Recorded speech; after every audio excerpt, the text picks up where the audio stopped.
So now all we're ready to do is to put the front plate, pass this up, this wire through, connector through the latch, through this metal plate, and here we go.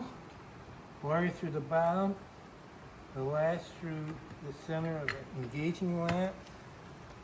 Press, and now always hold the key lock in all the way. Put the wire through there, the latch through there. And now comes the hardest part, lining up the screw holes.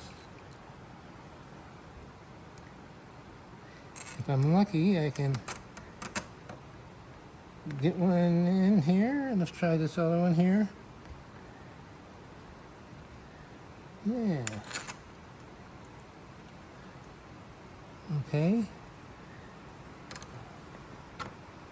There we go. All right.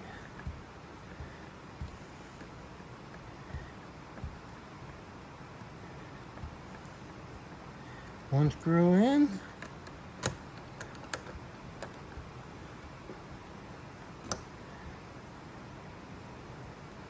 There we go.